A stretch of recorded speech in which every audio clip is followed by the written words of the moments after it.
تو پھر اس مردم شماری کا بھی کوئی حیثیت نہیں ہے سر؟ اس فیصلے کی بھی کوئی حیثیت نہیں ہے کیا؟ نہیں، کوئی اس کی یہ حیثیت نہیں ہے کہ وہ اس الیکشن پہ کسی طرح بھی اثر انداز ہو. ویسے اس کی ہے، اس مردم شماری کو استعمال کرنا چاہیے حکومت کو اپنے تخمینے بنانے کے لیے، اپنے پلانز بنانے، منصوبے بنانے کے لیے. بہت کچھ اس سے ہو سکتا ہے. اس کا یہ نہیں کہ وہ زیرو ہو گیا، پر آئین میں الیکشن کے سے متعلق ان کا یا وہ کانسٹیٹوئنسیز بنانے کے سے متعلق اس کا کوئی اثر نہیں ہے. آئین کہتا ہے 90 دن میں الیکشن ہو. آج کل آپ کو ایک میں دلچسپ چیز بتاؤں، آپ گوگل کر کے اس کو فالو بھی کریں. جی سر. الاباما کی ریاست جو امریکہ کی ہے، وہاں ہر ریاست، وہاں کوئی الیکشن کمیشن نہیں ہے امریکہ میں، کوئی راجہ سلطان نہیں ہے الحمدللہ وہاں، اور کوئی ایسا بندہ نہیں ہے جو ایک بندہ صدر کو بھی ڈسپلیس کر رہا ہو اور خود ہی سارا قانون بناؤ.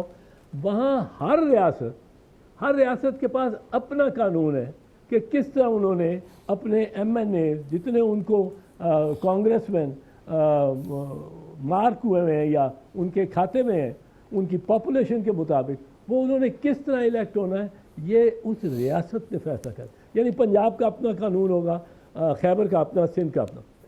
اب یہ آج کل کیس چل رہا ہے، وہ جو ریاست ہے الاباما کی، انہوں نے غلط کانسٹیٹیوشنز بنائی ہیں، غلط ہے، اللیگل ہے. ان کی کوشش کیا تھی کہ دو حلقے، دو لیٹ سے ایم این اے، دو کانگریس مین ایک حلقے کی بجائے 2 کانگریس مین ایک علاقے میں الیکٹ ہو رہے ہیں، اور ان دونوں میں ملا کے سیاہ فام آبادی زیادہ ہے. اب انہوں نے کیا کیا، جو لوکل ریاست کی حکومت تھی، مثلا پنجاب کی حکومت، اس نے کیا کیا کہ اس طرح جو تھوڑے گوروں کے علاقے تھے ان کو یہ جیری مینڈرنگ کہتے ہیں. جیری مینڈرنگ یوں کر کے ان کو نکال کے اور 2 حلقے کر دی. ایک جس میں ساری کالی آبادی چلی گئی، ایک جس میں گوری آبادی رہ گئی. تو اس طرح ریپبلکنز کو اور گوروں کو کم از کم 1 سیٹ مل گئی. دونوں نہیں مل سکتی تھی، دونوں جاتی تھی سیاہ فام کو کیونکہ وہ ان کی اکثریت تھی، پر انہوں نے جیری مینڈر کر کے اور انلیگل کنسٹیٹوئنسی بنا دی. یہ انلیگل تھی. اب سپریم کورٹ میں معاملہ گیا.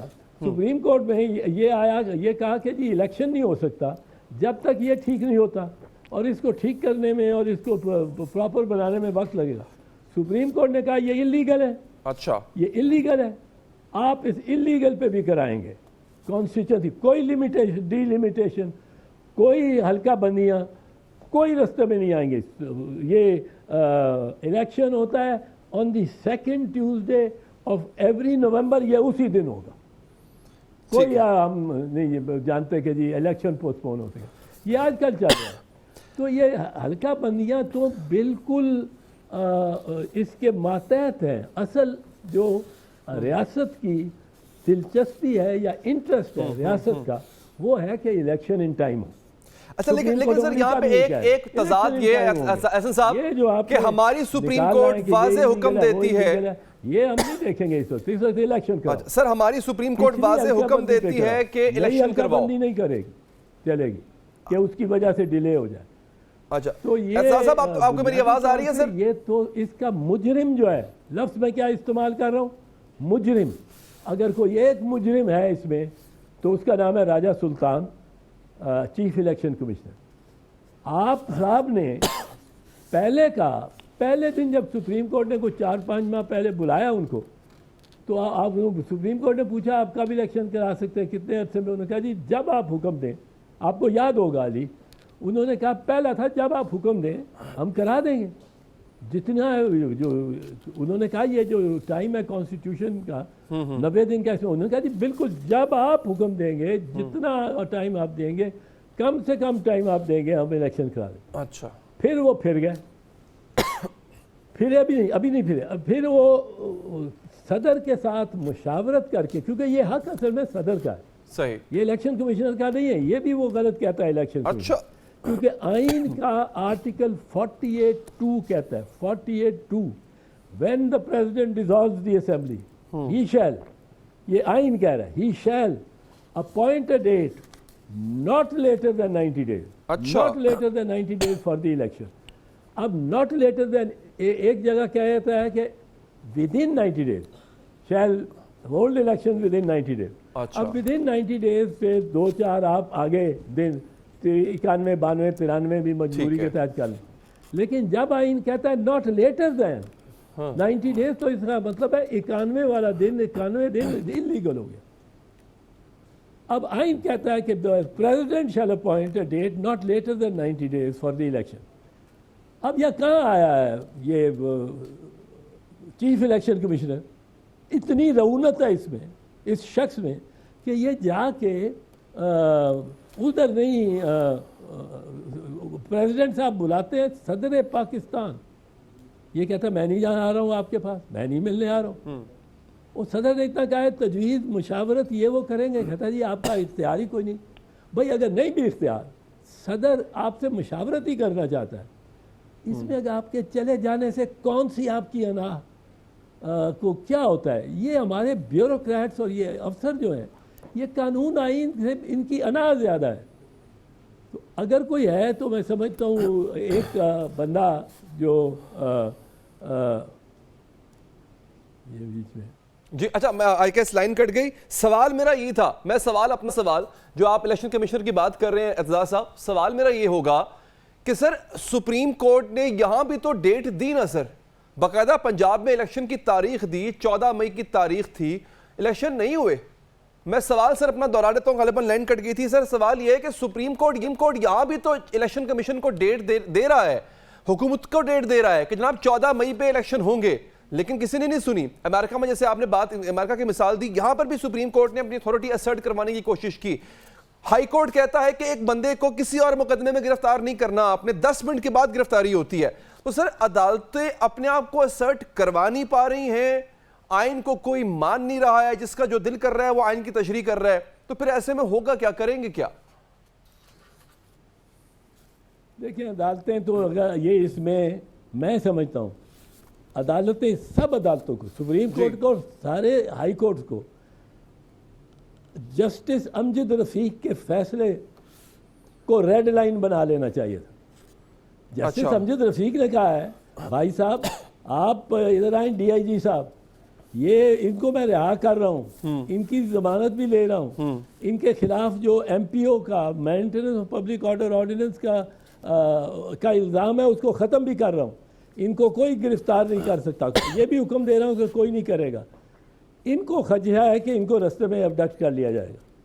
آپ مسٹر ڈی آئی جی اور ایک ایس پی بھی ایس ایس پی تھے ان کو, جی آپ ان کو خود اپنی حفاظت میں لے کے جائیں گے اور گھر چھوڑیں گے. اب حفاظت میں لے جاتا ہوا ڈی آئی جی, رستے میں گنڈے کھڑے ہیں, وہ منڈاسے پہن کے جو سر کو ڈھانپ لیتے ہیں سارے چہرے کو, وہ کچھ کپڑے کے ٹکڑے سے, اب وہ ڈھانپ کے سر اپنے اور وہ چہرے ڈھانپ کے کھڑے ہیں گنڈے, اور گنڈے اس گاڑی کو روک بھی لیتے ہیں, بندوں کو پرویز الہی کو کھینچ کے نکال بھی لیتے ہیں, اٹھا کے پیروں اور ہاتھوں بازوؤں سے اس کو ایک اور دوسری گاڑی میں ڈالتے ہیں اور غائب ہو جاتے ہیں.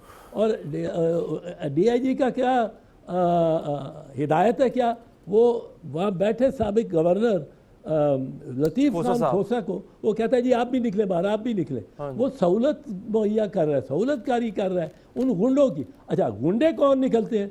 گنڈے شام تک ہی وہ سوچ رہے ہیں ساری دنیا کے یہ گنڈے کون تھے, یہ نظر آ رہے تھے جو ٹی وی پہ. وہ اسلام آباد پولیس کہتی ہے اس کو ہم نے گرفتار کیا, اس کو ہم لے کے آئے ہیں اسلام آباد. یعنی وہ سارے اسلام آباد پولیس کے گنڈے تھے. وہ میں افسر کیا کہوں یا ان کو اہلکار کیا کہوں, وہ تو گنڈے تھے. اب اور اسلام آباد پولیس ہائی کورٹ کے آرڈرز کے خلاف پرویز الہی کو اغوا کر رہی ہے, اس کو ابڈکٹ کر رہی ہے. یار یہاں تک تو کبھی سوچا ہی نہیں تھا کہ صورتحال اتنی گرے گی, اتنی بدبختی اس ملک کی ہوگی. اب یہ بھی ہو رہا ہے. دیکھو پولیس خود ڈاکوؤں کا بھیس پہن رہی ہے, ڈاکوؤں کا بھیس پولیس لے رہی. اور پھر اس کے ساتھ ڈاکہ بھی مار رہی ہے کہ اغوا بھی کر رہی ہے. یہ جو عدلیہ کی آپس کی ہمیں کشمکش نظر آ رہی ہے، وہ کسی نے لکھا ہوا تھا ایک جملہ کہ اگر عدلیہ ایک دوسرے کا احترام نہیں کرے گی، ایک دوسرے کے فیصلوں کا احترام مختلف عدلیہ کے جو سیکٹرز ہیں وہ نہیں کریں گے، تو سر پھر باقی کیوں کریں گے؟ ہاں ٹھیک آپ کہتے ہیں. میں تو یہ 2-2.5 سال سے علی یہ چلا رہا ہوں آپ کے شوز پہ بھی کہ یہ بہت دراڑ پڑی ہوئی ہے سپریم کورٹ میں. سپریم کورٹ میں یہ کہتا رہا ہوں 2-3 سال سے کہہ رہا ہوں کہ بہت دراڑ ہے اور اس نے پھٹنا کسی ہوتا. اب آ کے چونکہ عمر عطا بندیال کی آ رہی ہے اس کی ریٹائرمنٹ، تو سارے شیر ہو کے اس کو پڑ گئے. اچھا اب